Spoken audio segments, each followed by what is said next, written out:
Ugh. Oh. You know what this reminds me of?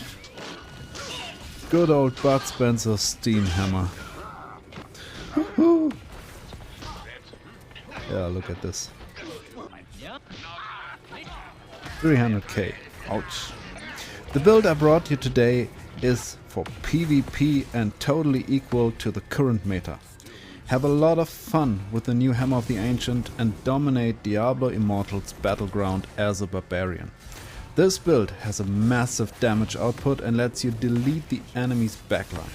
Follow me through the detailed guide to understand the mechanics so that you can dominate as well.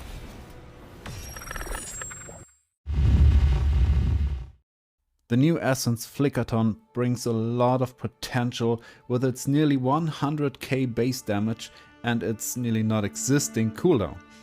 The skill needs to charge up to provide this massive output, and you need to be able to move freely.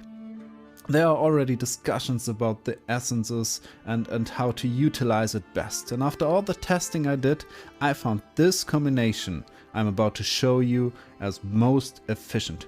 I brought you two alternatives that work as well and may suit your playstyle more. So let's stick with me and dive into the details. We start with the skills. First of all, you need an Undying Rage. PvP without Undying Rage is useless. Then Hammer of the Ancient, of course, this is our main damage dealer. Sprint, because we need to move fastly, and Demoralize for our CC immunity.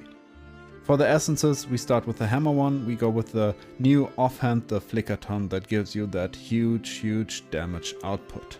We combine it with the Renitant Rage, the chest that is I think 2 seasons or 3 seasons ago, that gives you up to 76% additional damage on the hammer for every negative condition on the enemy. And how could we get all of those negative conditions? Of course, with more essences. First of all, we start with the Stonefall, where we get 20% additional damage and another 10% cooldown reduction. That is helpful to really spam our hammer. And in addition, we go with the Rage Caller, another hammer essence, to make our hammer slowing the enemy. This is the first negative condition, by the way. And the slow is pretty crazy. 50% slow, you really feel it, that enemies can't escape that quickly. And we get another 10% cooldown. Next, we combine it with the Sprint. We want to move fastly. So we have the Snowdrifter in here. Why Snowdrifter? Because we want that chill from the pants as a second negative condition and a second slow. So people can't escape from our hammer, and we have the second negative condition. Third item is the Hell's Legacy Shoulder. Again for Sprint, to give us a dot. That fire trail that will stay on the ground and burn enemies constantly, which is a negative condition. So third negative condition. And there we are nearly full with our Renitant Rage already just by these essences. And we have a nice dot spreader with the Hell's Legacy, so we can just run through the enemies and leave our fire trail. To do so, we need to be able to move freely, so we go with the Heartless Terror to give us an immunity to any stun, knockback, slow or whatever, to be really fast.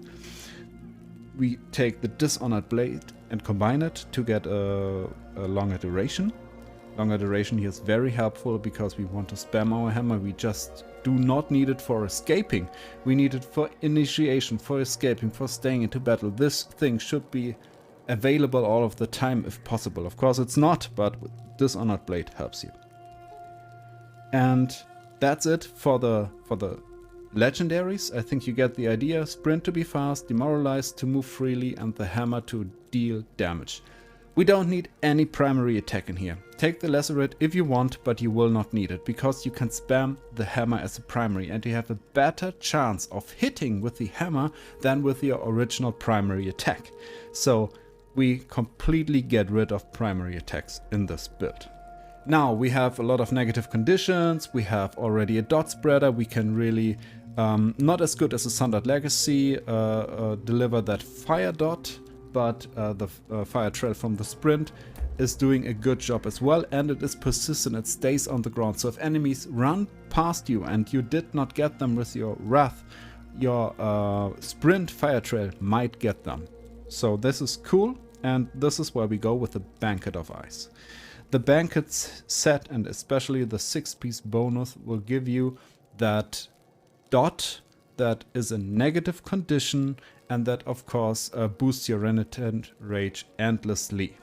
In addition to the dot and the Renitant Rage, we get stacks for our Flickertonne. So everything that dots on the enemy is a boost of our Flickertonne to get it to the max damage. And here the Banquet of Ice combined with the dot helps us a lot, because if you combine it with the Viper's Void, we will talk about this next, you get a lot of ticks and a lot of ramp up speed for your hammer. Pretty easy. We combine it with the Vithus because you just need it for the Undying Rage, and it helps you with the sprint and with everything. Vithus is still, sadly, but necessary, a basic for PvP. Okay, yeah, just said, we need more dots. Dots are ticks. Ticks ramp up our hammer and gives us that 100k hit. So what is nice? Royal in Consequence, because of the crit and the dot, we have a Viper's. Viper's essential for this build. I will show that to you later on why. It's a dot. It spreads the Banquet with a hit. You have a huge radius with your hammer, so everyone gets your Viper's hit, and therefore everyone gets your Banquet hit. Mossthorn, very nice gem. It is a counter attack that, again, combined with the Viper, gives you the chance to spread your dots and of course your Banquet. A Pain Clasp, because everyone has a negative condition and a negative damage effect, a dot effect on them, so Pain Clasp is nearly always active. It helps you a lot. And of course a Lament is very good, because we need crit chance. We need crit chance to make this build work perfectly, and we don't have any essence in here for crit chance. We just can do it with the gems and with the Paragon, which we see later on. Okay, Voidspark, very effective because it's jumping through the enemies, and everything it hits is another ticket for our ramp up of the hammer. So Void, very, very nice. Starfire can be used, of course, as well, because if you hit them, Starfire comes in, they don't run away, you can hit them again, it's nice. And what could work as well as a lower rank gem is a Torment to deliver another dot with the critical hits.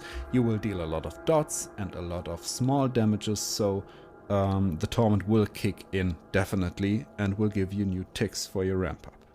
So to show you the main two combinations you could go with that helps you, we start with the combination of the Vipers that gives a dot in every hit, the Mossthorn that gives a counter attack, and the 6-piece Banquet, of course, that gives that huge damage effect once you deliver a dot to the enemies.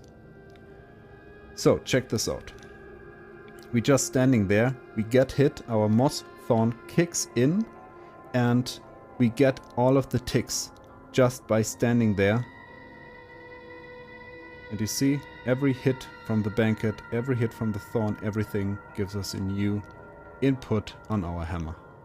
Next one, and that synergy is very good as well. Again, Viper, you see Viper is very essential, and the Voidspark, because Voidspark here is very effective as well. So again, we standing there, we hitting them once with the fire dot, and then the Voidspark kicks in, and you see we ramp up our hammer again easily, just passively. See, it's full in an instant, and every time it's full we get a 100k hit. So you see that you can spam that stuff. Once the Void kicks in, lot of hits. Okay, for all of you who want to copy this build, want to try it out, and for the lazy guys who don't want to check any explanation and know their stuff, here's your summary of the build. We go with the 5 skills: Lacerate, Sprint, Demo, Hammer, and Undying Rage. Of course, Lacerate is not needed. We don't do primary attacks. We just spam our hammer. For the gems, we need crit chance, we need dots, we need spread effect, so Royal in Consequence, Lament, we take the Voidspark, the Mossthorn as a really nice first usability for our Barbarian, the first build where I actually say this gem helps a lot. and the Vipers to make everything we do dealing a dot and activating the Banquet, because we go with a 6-piece Banquet and a 2-piece Bithus. For the essences, we need immunity, so Heartless Terror we need. We need a Snowdrifter and a Hell's Legacy for sprint, to have a dot spreader and 2 negative effects for our Renitant Rage chest, which gives us a huge damage bonus for our 100k hit, up to 76% for every negative condition. That's nice. So we go with the Rage Caller. The Rage Caller gives us another negative effect, a slow. Enemies can't escape that good when we hit them with a big radius hammer, so that one is really nice. Stormfall just as a little additional boost. This essence, by the way, could be switched out with some other stuff, lacerate, whatever, be creative with it, but I like it because it's another cool boost and you get another cooldown reduction to really make the hammer spammable. Main essence, Flickertonne, of course you need that one, otherwise the build does not work, and Dishonored Blade to make the Demoralized from the Heartless Terror be active long enough to actually help us. So, what do you need as well? You need a Paragon tree.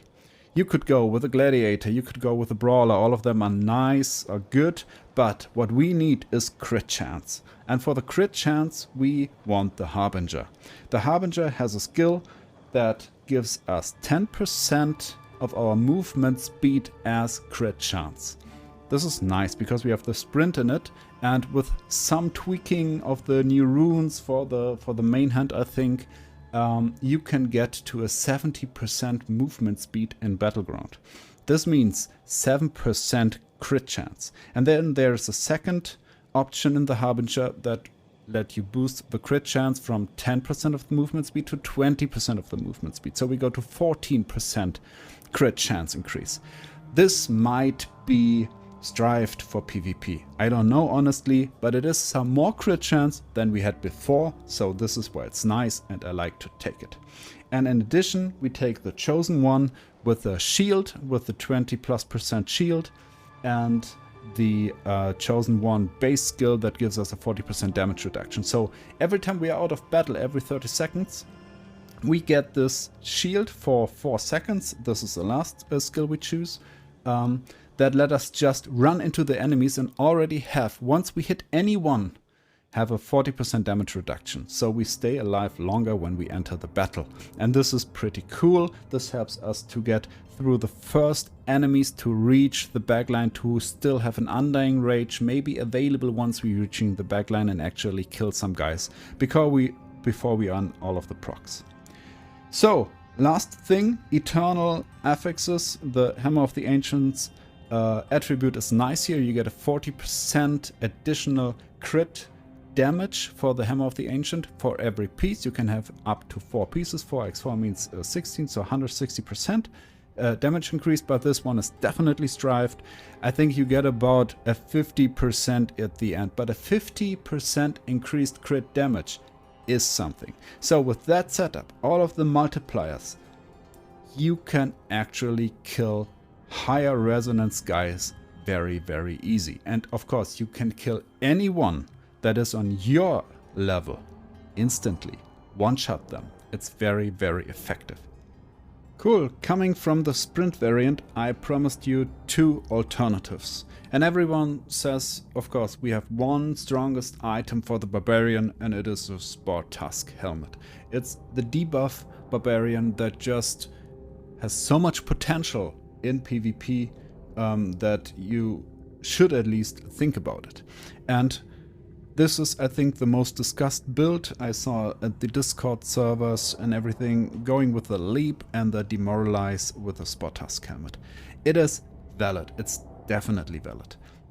You have to do some tweaks. Of course, you need the Spartusk helmet and you need the Cast Defiance, because you have nothing to be immune to any CC or knockbacks, so you need at least the Cast Defiance. So when you leap into the enemies, you have a short duration when your shield is up where you are immune to knockbacks. So this helps you to deliver your first stun. So you leap into there, you need the Shocking Chaos to give a base stun. This stun is very, very short, but it helps you to deliver at least 1 hammer blow. So you jump into the enemy, do your first stun, deal your first hammer damage, and then you do the demoralize. You pull the enemies together and deliver then the next hammer that then hopefully kills all the enemies. So one-shot them, destroy their shields or their immunity, and then one-shot them again is the ideal plan of this build. But you're very, very open to any wizards or anything that do CC, necromancers or whatever. They can eat you up very, very fast.